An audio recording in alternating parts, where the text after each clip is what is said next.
नमस्कार दोस्तों, आप देख रहे हैं ब्रह्मांड की यात्रा, जहां हम एक्सप्लोर करते हैं ब्रह्मांड के सबसे बड़े रहस्य। आज हम सुनेंगे कुछ माइंड ब्लोइंग स्पेस इनसाइट्स, एक ऐसे इंसान से जो थियोरेटिकल फिजिक्स को पोएट्री की तरह समझाते हैं।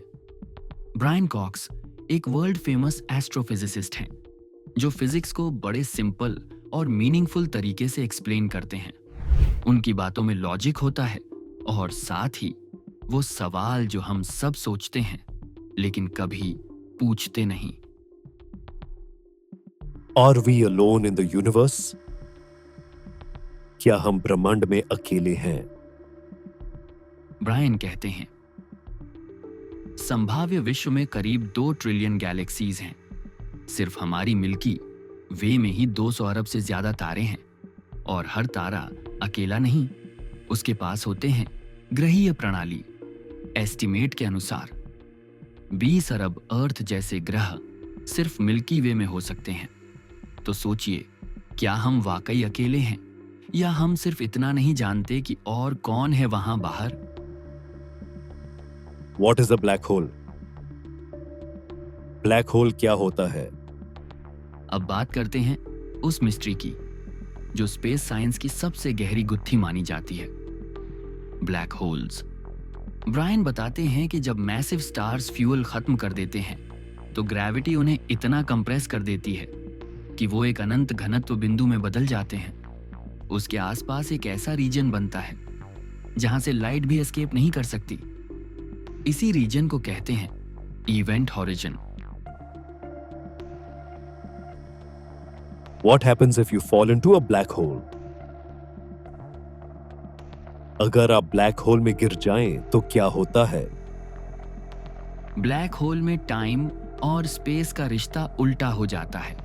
जैसे अब भी हम सब भविष्य की तरफ बढ़ रहे हैं, वैसे ही कोई ब्लैक होल के इवेंट हॉरिजन को पार करता है तो उसका हर फ्यूचर पाथ सिर्फ सिंगुलैरिटी की ओर जाता है। यानी आपका भविष्य तय है और वो है ब्लैक होल का केंद्र। Why is Mars our next home?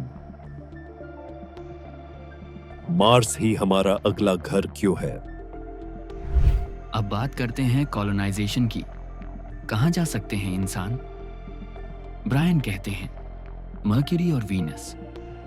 ये बहुत एक्सट्रीम है, वहां जीवन मुमकिन ही नहीं। जुपिटर और सैटर्न गैस के गोले हैं, सॉलिड सुपरफिस ही नहीं।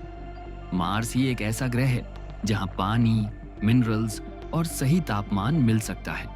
और सबसे बड़ी बात, वहां शायद कभी लाइफ रही भी हो। Was there life on Mars? क्या मंगल पर कभी जीवन था? मार्स की सरफेस पर मिले हैं पुराने रिवर्स और ओशंस के निशान। ब्रायन बताते हैं, अर्थ पर जैसे ही ग्रह ठंडा हुआ, लाइफ शुरू हो गई थी। लगभग 3.8 अरब साल पहले मार्स पर भी उसी टाइम पीरियड में सेम कंडीशंस थे, पानी, टेम्परेचर ग्रेडियंट्स और केमिकल एनर्जी। तो क्या वहां लाइफ डेवलप हुई थी? शायद हां, और शायद आज भी माइक्रोब्स कहीं छुपे हों। What's the meaning of our existence? हम क्यों हैं? हमारी अहमियत क्या है? ब्रायन कहते हैं, हम रेयर और टेम्पररी बीइंग्स हैं जो अरबों साल पुरानी कॉस्मिक केमिस्ट्री से बने हैं। हम लाइट हैं जो सोच सकती है, जो यूनिवर्स को देख और समझ सकती है। हम अमर नहीं हैं, लॉज ऑफ फिजिक्स हमें इमॉर्टैलिटी अलाउ नहीं करते, लेकिन शायद यही ब्यूटी है।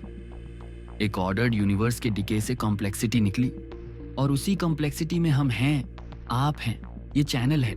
तो अगली बार जब आप नाइट स्काई में देखें तो ये जरूर सोचिए कि आप इस ब्रह्मांड में बस एक छोटा पार्टिकल नहीं, बल्कि उसी ब्रह्मांड की समझ है। अगर आपको ब्रायन कॉक्स की ये बातें थॉट प्रोवोकिंग लगी तो इस वीडियो को लाइक करें, शेयर करें और ब्रह्मांड की यात्रा को सब्सक्राइब करें। अगले एपिसोड में मिलते हैं एक नई यात्रा के साथ। धन्यवाद।